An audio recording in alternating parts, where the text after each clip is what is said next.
study today will be actually John 19, 1 through 16. Just trust me. Let's start off at 18.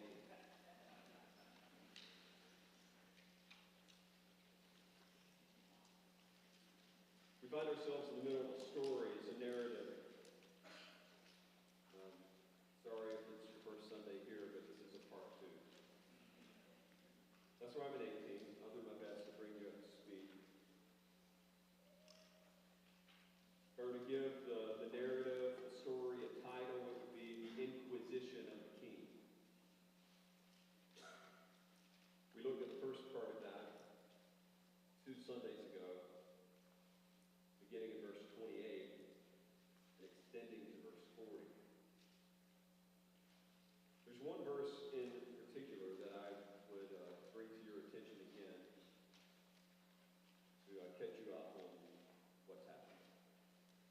And then we're going to work our way through the actual text. I will not read John 19 to you ahead of time. Again, I just deem it wise for us to work our way through it gradually. But here's what you need to know so far. Chapter 18, verses 31 to 32. Pilate said to them, that's the Jews, "Take him yourselves and judge him by your own law." The Jews said to him, "It's not lawful for us to put anyone to death." This was to fulfill the word that Jesus had spoken to show by what kind of death he was going to die.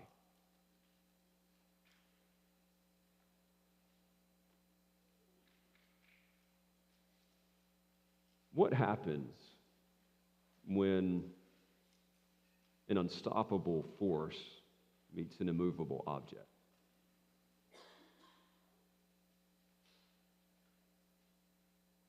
We don't even think about it very long because the brain can't handle it. It's a fascinating prospect, though. I think it's why we find ourselves gravitating toward heated sporting events. Think of like Ali Frazier back in the day, like 2 undefeated, like masses of just strengthened humanity battling it out. Something that still is looked back to as a reference point in the sporting world today. We're even interested now in undefeated teams and their legacies and their dynasties and what happens when these 2 things clash. But they don't seem unstoppable, immovable. They all have like their own Achilles heel, their weak point. At the end of the day, when human powers clash, one prevails, the other loses. The closest that you'll ever get to seeing an unstoppable force and an immovable object colliding on a human level is in the text we're going to read today. If you've ever read the introduction to a Greek play, you find these words, the dramatis persona. They'll list ahead of time the main figures that will be interacting with one another in the play. Here, there are 2 dramatis persona on the human level alone. In the one corner, we have Pilate. He represents the actual power of Rome itself, the country that had come to dominate the world, overthrowing the Greek Empire. There was no place, they say, in which the sun did not touch. The influence was huge. Greeks were known for their culture and their art. Rome was known for their war. They could impose the will their will on another. Pilate is the human representative of this in this particular interaction. And what we've seen up to this point, like the hints that we've been given in the narrative, is that Pilate actually doesn't want to see Jesus crucified. Because to him, Jesus is not a threat. In fact, Pilate is a little anti-Semitic, like many Romans were. And what he wants more than not seeing Jesus crucified is just to annoy perpetually the Jewish leaders and rulers. So he's powerful, he's strong, he is, in this case, trying to settle in as like an immovable object. Like he's just pretty settled, as we'll see, that Jesus should not be crucified. And you think if anybody's got the power to do that, it's him.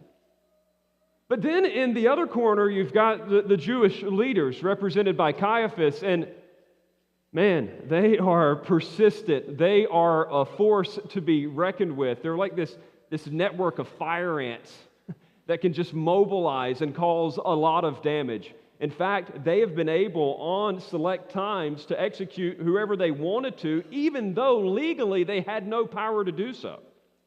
In fact, their power had increased in recent days over Pilate because Pilate was such a terrible governor that they had been able to petition Rome several times to say, you need to remove this guy, he's causing civil unrest, and Rome doesn't want civil unrest. So they actually are beginning to develop a little bit of an advantage over Pilate, it seems, and there's this clash of the wills. You've got Pilate, who doesn't want to see Jesus crucified, and he wants to annoy the Jews, and now you've got the Jews who do want to see Jesus crucified, but let me tell you one more thing about them. This is their catch-22. They don't want him to be crucified as a king. They don't want to acknowledge publicly his kingship. They hate the idea of this Jesus being a king. So they've been like trying to figure out, how can we get this guy convicted without ever giving hint to the people that he really is a king? And you noticed that in the text last week. When Pilate says, what's the charge? All they say back is, it's bad. If he wasn't a bad guy, we wouldn't have given him to you. You notice they don't say at first that he's a king. They don't want to say that. So the impossible wrestling match ensues. And what you're going to notice in the text today is that the person who seems to have like the most power in this particular instance, like he might even get his way. 3 different times, he is going to assert his prerogative as the representative of Rome to stop the crucifixion of Jesus. And 3 times it'll be challenged. This is how the story plays out. This is how you've got to follow this. And let me just help you ahead of time. This is a story. Hang with it. The story is about how the struggle of Pilate against the insistence of the Jews produces the plan of God to present Jesus as the king. This story is about how the struggle of Pilate against the insistence of the Jews produces the announcement formally to the world that Jesus is the king. Now, the struggle goes on with like 3 different attempts of Pilate to assert his will. It actually begins not in chapter 19, but look at the end of chapter 18 again, 38, second half of the verse. And Pilate said, and after he had said this, he went outside to the Jews and told them, I find no guilt in him. All right, so here's his first attempt. He's coming out and he's saying, there's not even a charge. I don't have anything to charge him with. But he's going to try to get out of it. He's going to try to tell them, like, hey, I know that some of you want him dead. Let's just do this. Let's let everybody win. You know how once a year I give one of your prisoners the get-out-of-jail-free card. Like, let's give him the get-out-of-jail-free card. Everybody good with that? Like, you get to recognize that he's a prisoner of some kind. He got put in jail, but he gets out of jail. Pilate is trying to manage the crowd here because they're insisting that Jesus be arrested and sentenced. So he presents the option. Notice this. He says, "You have a custom that I should release one man for you at the Passover. Do you want me to release to you the King of the Jews?" Like, all right, great solution. You get what you want. He's acknowledged as a criminal, but he gets back out. I get what I want because I don't see any guilt in him. They cried out again, "Not this man, but Barabbas." And Barabbas was, the text says robber, but we pointed out that Barabbas is a terrorist. That's what the translational note means. He was an insurrectionist. They want the insurrectionist. So strike one. That's the first failure to clear Jesus by the most powerful man in Jerusalem. But Pilate's not done. He's got imperium. He's got the power of Rome. Let him try again. So let's get to our text today. Look at chapter 19, verse 1. Then Pilate took Jesus and flogged him, and the soldiers twisted together a crown of thorns and put it on his head and arrayed him in a purple robe. And they came up to him saying, "Hail, King of the Jews," and struck him with their hands. Now, I want to pause because some questions should be floating in your mind right now. If Pilate thinks that Jesus is innocent, why then does he flog him? You're going to see in verses 4 and following that Pilate is actually trying to appeal to the sympathy of the Jews. He really doesn't want this man to be crucified. So what he decides to do is to execute his prerogative as the Roman governor, basically to beat Jesus up, to roughen him up a little bit, present him before the crowd, and then say, all right, do you really want this guy to have to die? I mean, like, is he really that great of a threat? That's where he's headed. Now, the two confusing points for you is most of us who know the crucifixion story are like, and because of preachers like myself, who have a penchant for the dramatic, admittedly, you're like, oh, I know this part. This is when he tells about the cat of nine tails, and it rips, skin, and you can see organs and all that. That's actually not what's going down here. There were two beatings of Jesus when you harmonize the gospel accounts. Rome had 3 levels of this type of punishment. I won't tell you the Latin names because I can't pronounce them. We'll just go with moderate, severe, extreme. Level 1, 2, and 3. The level 1 beating was simply rough, truly taking small sticks, rods, or somebody's hand and punching a guy, just beating him up. It was the proverbial, though painful, slap on the wrist and letting him go. There was a level 2 that was to be debilitating, permanently debilitating. Level 3 was to cause death. Jesus will receive a level 3 flogging that is mentioned in the other gospel accounts, but that only happens after his condemnation, after the sentence is pronounced. Right now, this is important to the story, the sentence hasn't been pronounced. But Pilate is not executing any type of vindication here. He's not actually trying to say, hey, he really is bad, let's beat him up. He is actually trying to save Jesus by beating him up and then playing on the sympathy of the crowd. Maybe they might change their mind and choose Jesus over Barabbas. He's scared of the crowd. He can't have any insurrection. He's got 2 strikes against him with Rome. He doesn't want this to happen. But as you could imagine, once Pilate turns Jesus over to the soldiers while he's inside this praetorium, this palace, as hardened soldiers tend to do, they had fun with it. They had already heard the words floating around that there was some concern that this guy may be a king, and as true fans of the Roman Empire, they were going to show this guy what kind of a king he really was. And so they decide to mock him. They decide to truly not just beat him up physically, but beat him up psychologically. The text actually emphasizes the latter. Here Jesus is, already bloodied from the prayer before and bloodied from being beaten in the face by the Jewish authorities.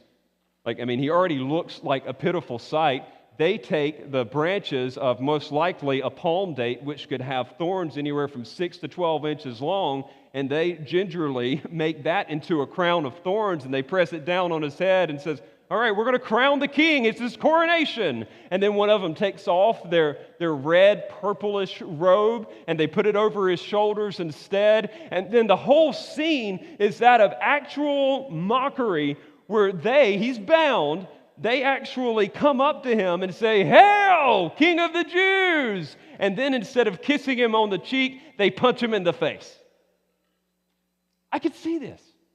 We have so many stories of brutality among soldiers, war-hardened men who want to let out their rage. And so Pilate just says, all right, guys, level 1 flogging, do what you need to do. We're going to roughen them up some. And he's overseeing this.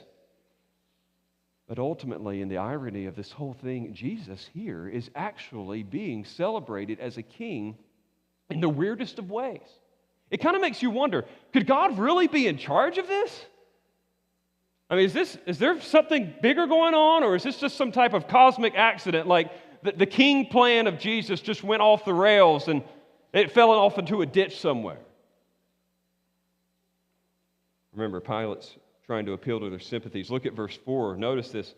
Pilate went out again and said to them, "See, I am bringing him out to you that you may know that I find no guilt in him."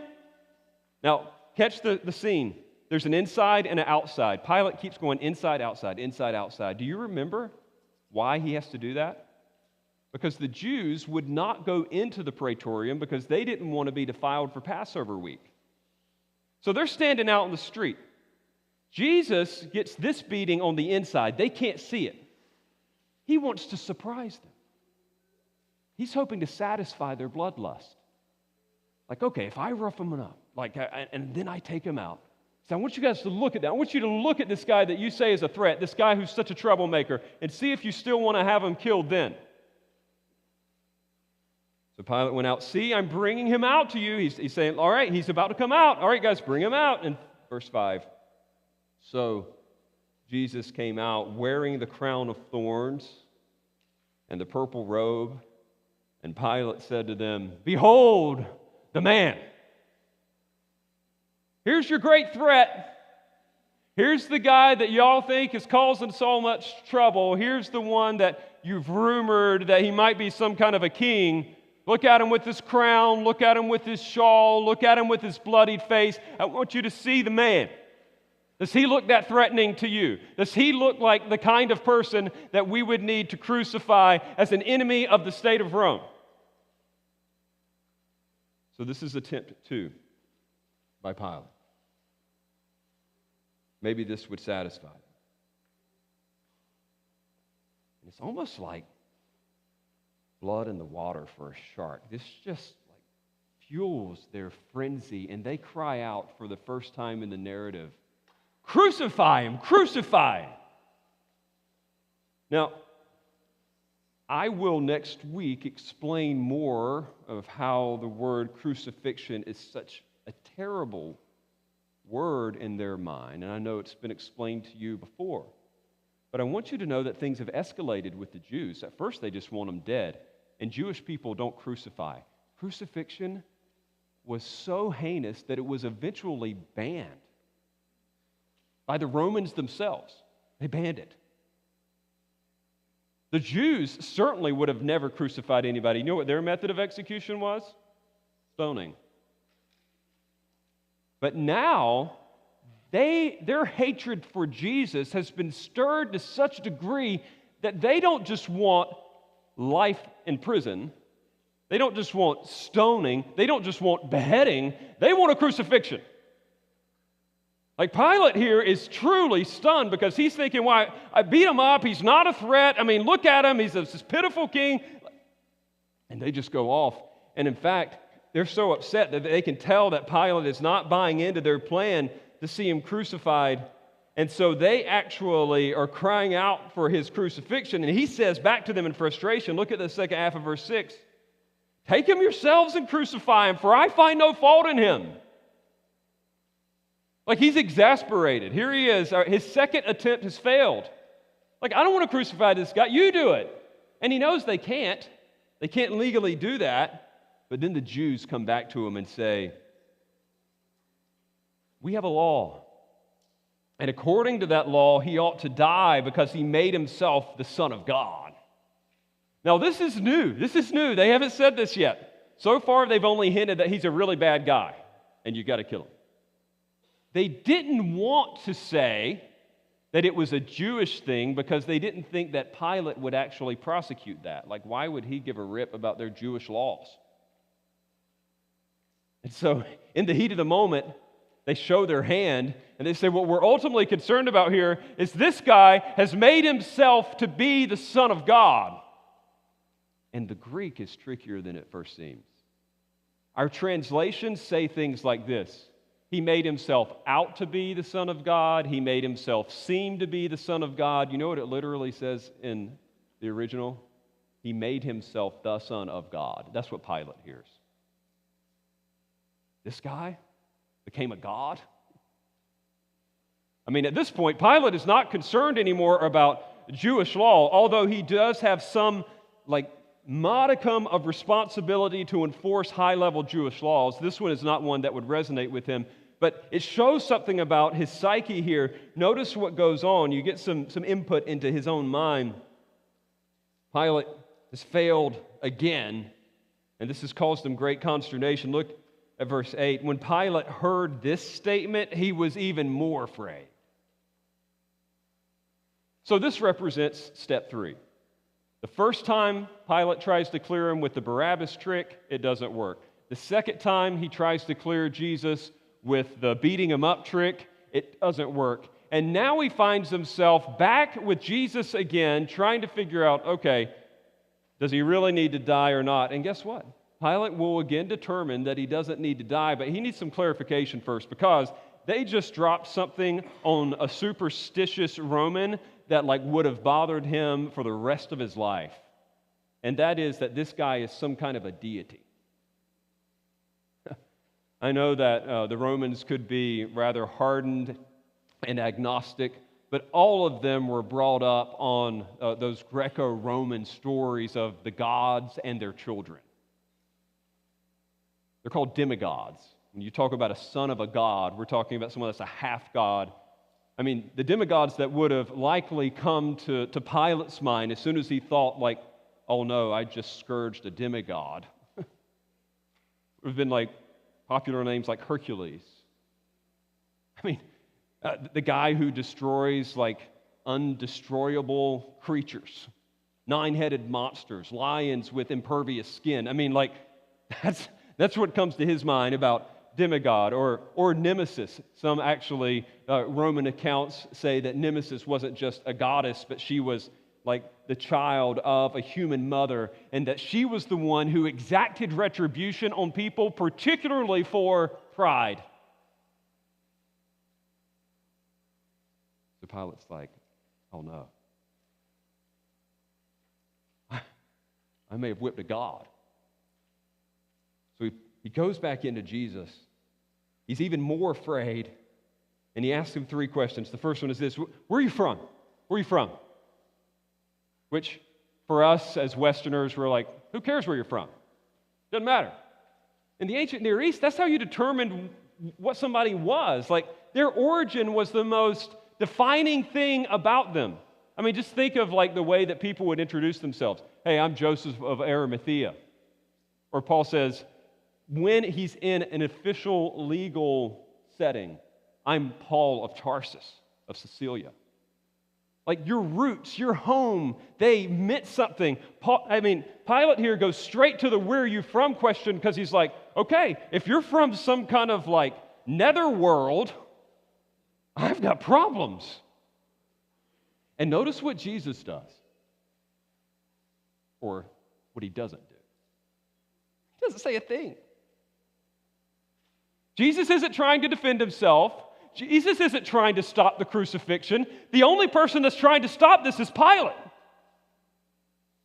He's not going to answer that question. And by the way, could he have even answered that question to any satisfaction for Pilate? To say, all right, yes, I'm the Son of God, as to someone who thinks of Greco-Roman pagan deities, Pilate would have never known. But Jesus didn't owe him any explanation because he's not trying to stop it. And you know what it reminds me of? It's the passage that we just read a little earlier in Isaiah chapter 53, where it was prophesied that the Jewish Messiah would come and that he would suffer silently. As like a lamb to the shearers is silent. He will not fight. He will not resist. He will just go straight to the cross. Indeed, Jesus does speak at moments. He'll do it in just a few. But he never speaks in his own defense. He's just sitting there taking it. And so Pilate says, "Where are you from?" Jesus doesn't answer. And this makes Pilate, who's already scared, even more angry. And he says in verse 10, "You will not speak to me? Do you not know that I have the authority to release you and the authority to crucify you?" I mean, you can just hear it. The emphasis is matched in the original language. It's like, you're not speaking to me? Do you know who you're not talking to? Pilate actually uses 3 personal pronouns in 2 sentences. You're not speaking to me, and then twice he says, do you not know that I have the authority to release you and I have the authority to crucify you? Like Pilate sees himself as the unstoppable force. He's got the backing of Rome. The crucifixion of Jesus in Pilate's mind is totally up to him. And notice, this is the only place in this passage where Jesus speaks before his crucifixion. This is what he answers in verse 11. You would have no authority over me at all unless it had been given you from above.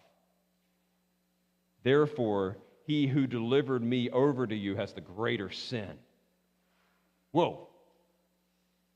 Jesus tells Pilate that he has no authority over him except what is given him from above.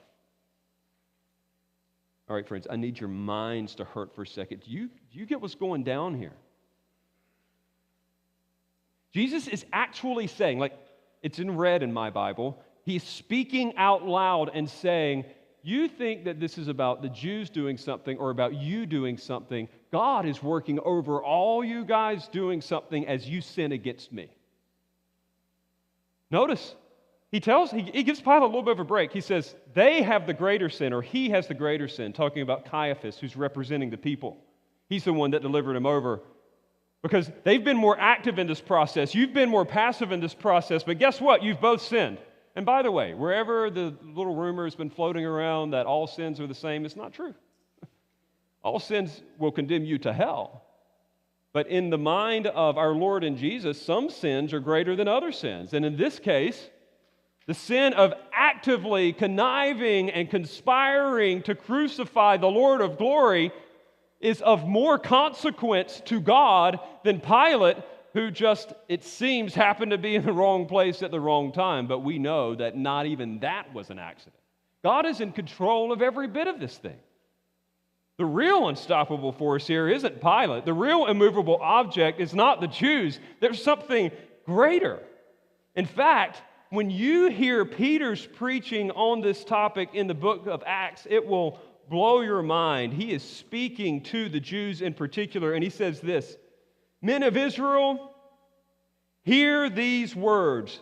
Jesus of Nazareth, a man attested to you by God with mighty works and wonders and signs that God did through him in your midst, as you yourselves know. This Jesus, delivered up according to the definite plan and foreknowledge of God, you crucified and killed by the hands of lawless men." Did you catch that? God delivered him up sovereignly, but you were the ones who crucified him. How do we make that work in our little peon minds? Who crucified Jesus? Two things are affirmed here, friends, and let's take a theology break. There is divine sovereignty and human responsibility, and the text speaks to both. The fancy term for this in the theological circles is concurrence. Concurrence. Two things happening at the same time. Or some prefer the term compatibilism, like these two things are happening at the same time. It's fascinating to me that what we have here is a clear picture of divine sovereignty. I mean, this is God's plan. That's what Isaiah 53 was all about, right? Isn't it interesting that in Isaiah 6, it says that Isaiah saw the Lord high and lifted up, and you don't see the word lifted up again until Isaiah 53? The lifting up of the Lord of glory in human form would be in the crucifixion itself. Let me think about this from one more angle. Remember when Jesus turns the water into wine at Cana? And they said that the mother is like, oh, are you going to is now your time to shine? And he says, my hour is not yet come. And you're reading through the book of John and you're like, hey, when's his hour? When's he going to shine? When's he going to step up to the plate? And all we hear from Jesus is, hey, I will be glorified when I'm lifted up. And you're like, hey, I wonder what that means. And then in John 10, he says it again, my hour has come and I will be lifted up. And you're like, hey, I wonder what that means. And he actually defines it. He says it's like a seed going into a ground and dying. He's indicating that he's going to die by being lifted up. This is going to be the way that he shines. The ultimate flex of Jesus before a sinful world will be his crucifixion on the cross according to the plan of God. God is in full control of this thing. And at the same time, the sinful hands of men are at work. Pilate is guilty. The Jewish people are guilty. I've been reading this old Puritan guy who sometimes makes my head hurt. He sometimes makes my heart happy. He made my heart happy this week. His name's John Flavel. He has this book on it's called The Fountain of Life, and it's just about Jesus, and it's that thick. And probably about this thick into it, he makes this statement and explains this in a way I've never heard before. He's saying that God was ultimately in charge, but God uses instruments, and those instruments are accountable for their sin. Let this hurt your mind for a moment. He says, this foreknowledge and counsel of God, as it did no way necessitate or enforce them to it, talking about Pilate and the Jews, so neither does it excuse their fact from the least aggravation of its sinfulness.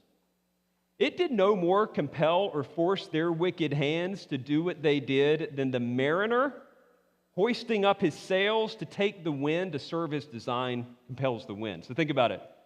He's like, just because a guy who sails a ship throws the sail up to catch the wind to get himself to where he wants to go, he didn't force the wind to do what the wind does. He used the wind to accomplish his ultimate design. In a similar way, the winds of evil were indeed blowing from these people's heart. God captures it to accomplish his ultimate greater will. This is concurrence. This is compatibilism. The two things are happening at the same time. Flavel continues, it cannot excuse their action from one circumstance of sin, because God's end and manner of acting was one thing, and their end and manner of acting was another. His most pure and holy, theirs most malicious and daringly wicked. You see the difference? It's the same act, the crucifixion of Jesus. They did it in hatred. Their motive was different. God was doing it to accomplish a high and holy purpose. He is glorified, and they are shamed in their sin. And with this little talk on authority, Pilate has made his mind. He's made his mind. Most powerful man in that block at that time has made his mind, and look at verse 12 at what it says. From then on, Pilate sought to release him. He's like, I'm convinced. It's an imperfect verb.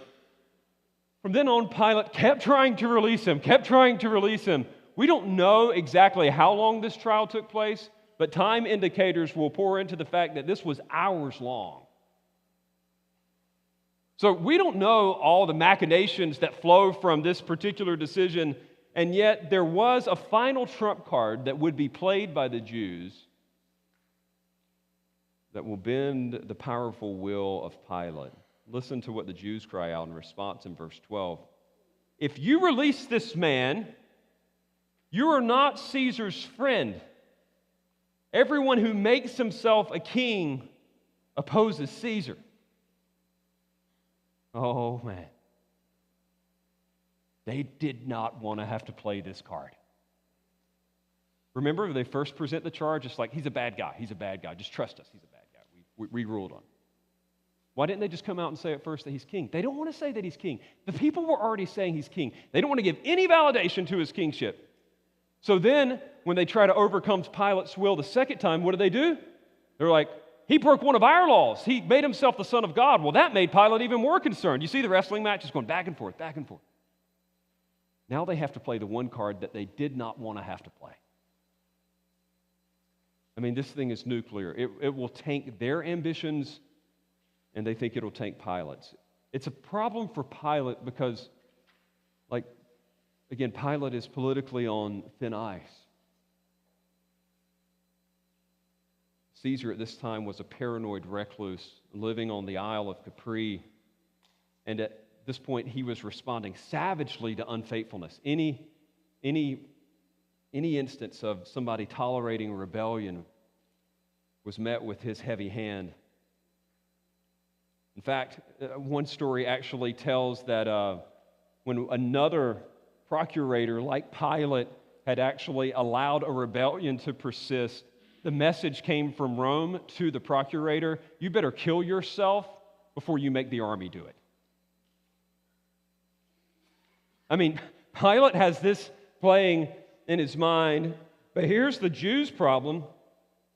They don't want to acknowledge Roman rule. They're saying hey, this guy's a king. He's a threat to Rome. And now they're having to say that we're loyal to Rome. We want what's best for Rome. Everybody gets messed up.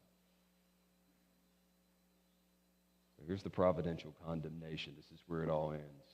Verse 13, when Pilate heard these words, he brought out Jesus and sat down on the judgment seat at a place called the Stone Pavement, and in Aramaic, Gabbatha. Now, it was the preparation of the Passover. It was about the 6th hour. It's not hard to get what's going on here. Pilate takes the official seat of judgment. I prayed for the Supreme Court today, not because of this. Well, maybe, I don't know. Maybe it just came to mind. But think of the Supreme Court for a moment. It takes them months, if not years, to come to certain rulings. I imagine that there's some kind of email correspondence, there's interpersonal conversations when they're trying to make a final decision. But when is the final decision pronounced? When they sit on the bench and read it out. Pilate has done the unofficial. He keeps saying, I find no guilt in him, I find no guilt in him, I find no guilt in him. There's an interchange. At this point, after they throw that card, he's like, okay, I'm done. He takes his seat on the bench. And John gives us the historical insight into this moment, kind of almost like the assassination of John Kennedy. There's a grassy knoll. It was on this particular street. It happened at this time. I mean, he gets really specific really quick. He sits on the bema. It's the stone pavement that would have been known to many of them. And he even gives specifics of the day. He says that it was the day of preparation for Passover. Now, technical note, Passover, when that word's being used, can refer to the day Passover or the week of Passover celebration, which included the Feast of Unleavened Bread. I've already explained to you why John particularly just uses Passover to refer to the week, just like we say, I go to my family's house at Christmas. We don't mean Christmas Day, we mean Christmas time. He's saying it's the day of preparation during the Passover time, which makes it on our weekly calendars, makes it Friday. Because the Sabbath was going to occur on a Saturday. Therefore, John is letting us know ahead of time that there was going to be a pretty quick crucifixion if they were going to actually crucify Jesus and get him down so that his body wasn't hanging on the Sabbath. Now keep this in mind. Not only does he tell you the day, but he tells you the time. He says it was about noon. The 6th hour is what our translation says, but they counted from 6 o'clock a.m. to the middle of the day. Mark thinks that it was around 9 o'clock. The point is, friends, none of them were walking around with watches. I mean, it's not like you have a pocket sundial to break out. Mark is interested in letting us know that Jesus' crucifixion lasted a certain amount of time. John is particularly interested in letting you know that this trial lasted a really long time. It went from early morning to about noon. We're talking about 6 hours worth of back and forth. And now it's finally come to an end. He sits on the judgment seat. He makes his pronouncement. And what he puts here in this official imperial memo is what will stand for millennia. So where does he end up? Unstoppable force, immovable object. What is the final outcome? He takes his seat and he says to the Jews, "Behold, your king." His final word is that this guy is a king. Remember, last time he said, "Behold the man." He's doing this not because he really worships Jesus, but because he wants to get on their nerves. He wants it forever to be recorded in the annals of history that this guy was a Jewish king. I'll give you your crucifixion, but I'm going to crucify him as a king. He's doing this for himself. They win and lose too. They get their crucifixion, but now they have to deal with the fact that he's crucified as a king. Pilate even says to them in jest, like saying that, all right, here's your figurehead, here's your king, here's your ruler. They cry out, away with him, crucify him. You know, like they're just saying, just get rid of him. And Pilate rubs it in again. Notice it. He says, shall I crucify your king? The chief priest answered, the guy's in charge, because it's an impossible situation. What are they going to say? No, don't crucify him because he's a king. Pilate baked it in. Remember I told you there was impossible questions, like, have you stopped beating your wife yet? You can't answer that without unpacking some stuff. There's no yes or no right answer to this. Pilate now turns the tables on them and says, all right, shall I crucify your king? If they say yes, they're acknowledging him as king. If they say no, they're not getting the crucifixion. Pilate's no dummy. And notice what they say. They give away the farm. The chief priest, the oldest, most official, wisest, wealthiest, most powerful, they're the only ones who can speak up on this matter, and this is their final verdict. We have no king but Caesar. The Jewish people, who for millennia had attested there is no king but Yahweh and his representative, officially say in response, we have no king but the Roman emperor. John told us this would happen. It says that he came into his own and his own received him not.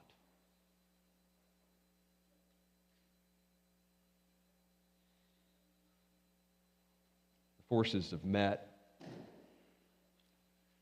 and it seems like everybody's lost. Pilate has lost because he didn't want to see Jesus crucified. The Jews have lost because now it goes down in the official record of history that he's a king.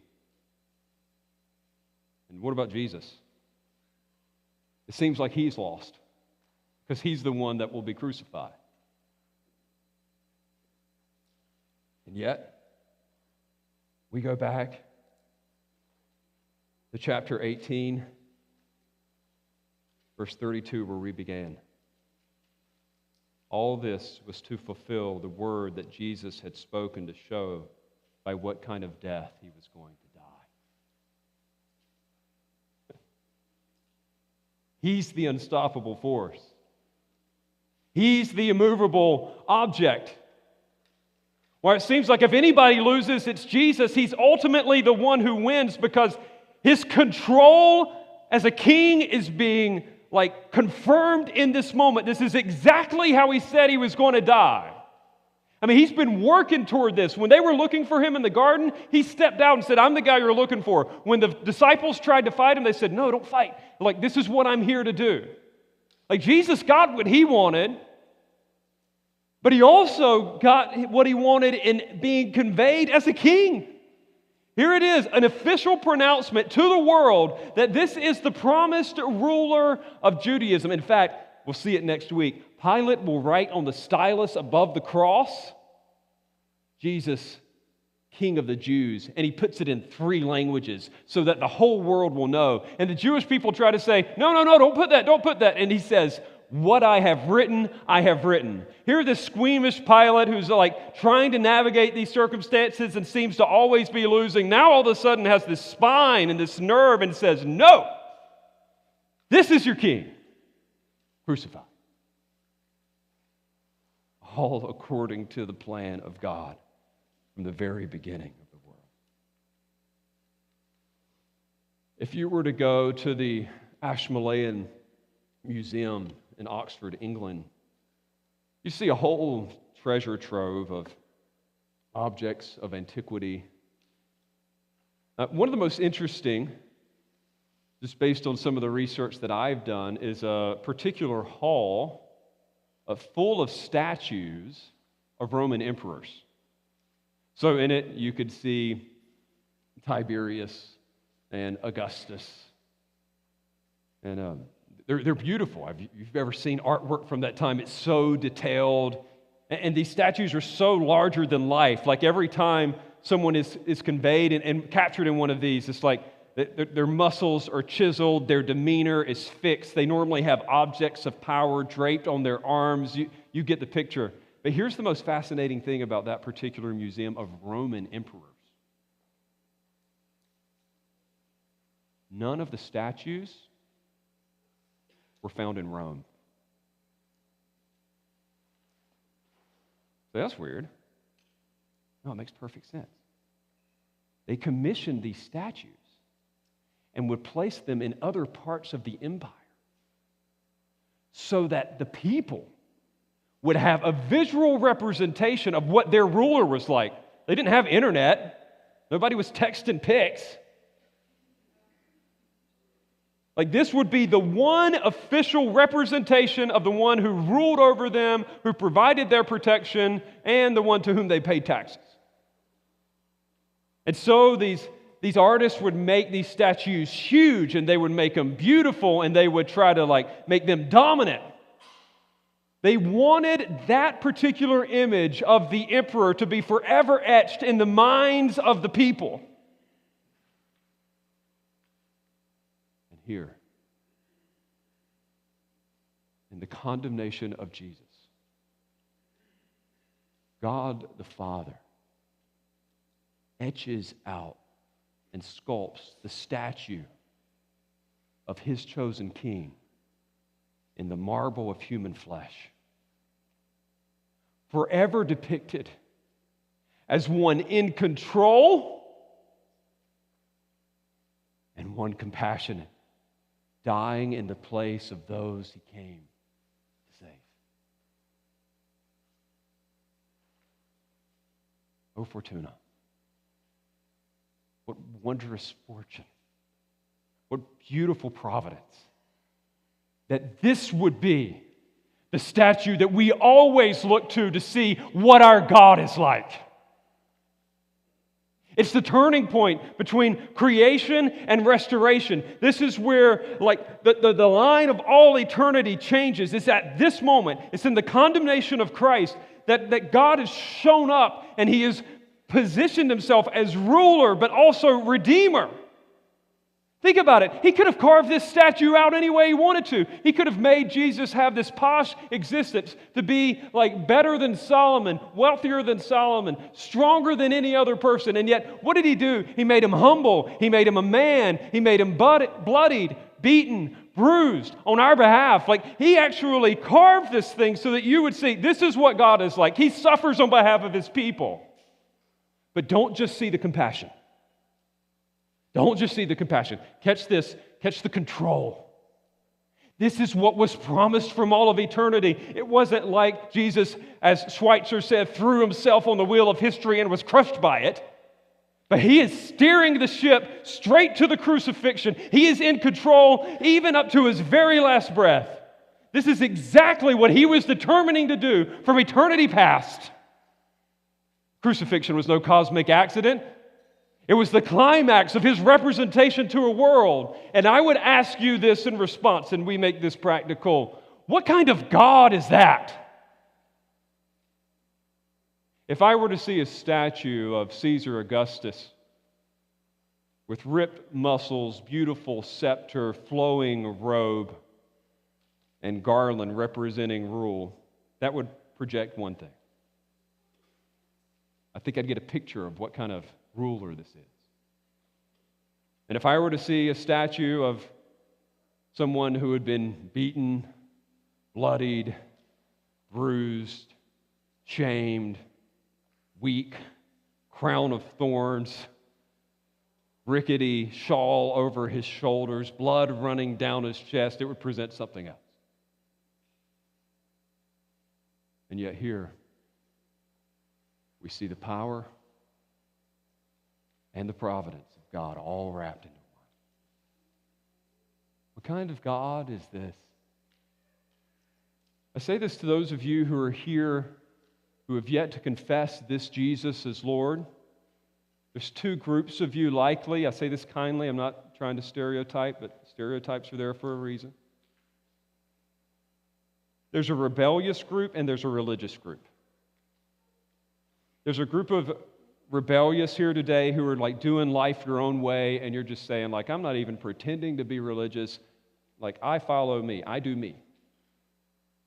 I'm in charge of my life. I'm fulfilling my life goals. I'm going to hit my targets. Like, you can't stop me. You can't slow me down. Listen, there's someone who is in control of it all, and I recommend that you relent of your self-rule and that you rely upon Him alone, because this Jesus who suffered gives you just a small picture of the wrath that you deserve on account of your rebellion. If had to be paid for by human, finite beings, it would take eternity in hell. You do not want to cross this ruler. Don't let that cross deceive you. He's in control. Come to Him. How's your life rule going? Most people that I talk to, it's just not working out the way they wanted it to. He's a better ruler. He's a kinder ruler. And then there's a second group, and that's the religious. That's those of you who think that you can somehow earn the merit of this God by contributing to or apart from what this king has done. Like, hey, I do good things. I give some money to people. I say my prayers at night. I show up at church a lot. Friends, he did it all. Like, this act that he would do, like, he would obey where you could not. He would die where you actually deserved condemnation. Like, the condemnation was yours, not his. And only he could actually pay that final sentence. None of your works he will receive. He only takes those who rely upon Him and Him alone. So come to this King. There's something beautiful, appealing, and good about our crucified Lord who would ultimately overcome death and invite all to salvation in Him. See Him. Here's the second and last. I say this to those of you who are already in Christ. Savor Him. Savor Him. There's something beautiful here. If you were a fan of the Roman Empire, I imagine the statue of a strong and mighty king would give you great confidence and security. We're in charge. When you look to this statue of Jesus, His crucifixion on the cross, His official condemnation by Pilate, there's two things that you can look at. For those of you who are the charge hard, go ahead, I'm trying to run my life, I've got stuff to do kind of people, you need to see the compassion of Jesus. For Him, doing life well is cruciform. He suffers, He dies, He bleeds. Like, that's actually what He says good leadership looks like, is dying to self. Like, He's actually said, follow me, take up your cross, follow me. It isn't just about getting things done. It's about laying your life down for the eternal good of others. See the compassion of Jesus at the cross. And for those of you who are more compassionate, you're tender, you're hurting, you're broken, and that is probably most of us, even when we are trying to control our lives, like it is a painful world in which we live, and we experience the pain on two levels. In part, outside of us, like stuff just happens. Like sickness happens, injustices happen. We're like, God, what are you doing? And then we have these pains from within, these pains that we experience sometimes because of our own sin. And we're like, what is going on? Isn't it strange that when you look to this statue of our condemned king, that God accomplishes his greatest plan at the moment of the Son's greatest suffering? Hear me well, friends. God's way of doing things, and I'm sorry to say this, but his way of doing things is through pain. Like he doesn't just like zap us with pleasure from one degree of glory to another. That's what it means to carry a cross. You endure pain. It causes you to examine your heart. It causes you to examine your motives. And God is working out something greater. Do you remember Genesis 50? Or 49, excuse me. Joseph's brothers had done all kinds of terrible things to him. And yet that was the way that God was working. And he says to them, you meant it to me for evil, but God meant it for good. God is working in the pain. If he accomplished his greatest act through the pain of his Son, how much more would he not accomplish his lesser acts through the pain of those who follow him? Beware, friends, of what Luther called a theology of glory, or what we call today the prosperity gospel movement, that would actually make you think that you're following Jesus in the right way when you're healthy, happy, and the world is going the way that you want it to. That is not the sign necessarily of God's blessing. We follow the theology of the cross. God is doing something in our brokenness, in our weakness, in our pain. That's how he's worked with his Son. That's how he works with the co-heirs with his Son as well. Friends, don't look to just the glories of Jesus and forget about the ways that he has groaned to accomplish God's plan. This is our compassionate King, our controlling King. And I guess as we conclude, it would be best for us to spend some time beholding him, see him, savor him. Let's do that in prayer and song, and then we'll do the concluding parts of our service. Father, show us Jesus in a fresh way in our souls. There's nothing here that says do this, do that. It just shows us Christ. It shows us his control. It shows us his compassion dying in our place. Or capture our hearts for those who have yet to come to Jesus, to confess him as Lord. May today be the day. And for those who are trying to follow Jesus, but only in his glory and not in his weakness, Father, work in their hearts. May they see that they're not suffering alone, that this is the path that you have patterned for us. And may those who are hurting, those who are struggling, know that you're in control. You're overriding all the evil, all the pain, all the harm for their ultimate good and your glory. Or be honored in our praise even now. In Jesus' name, amen. Let's stand and sing, Behold.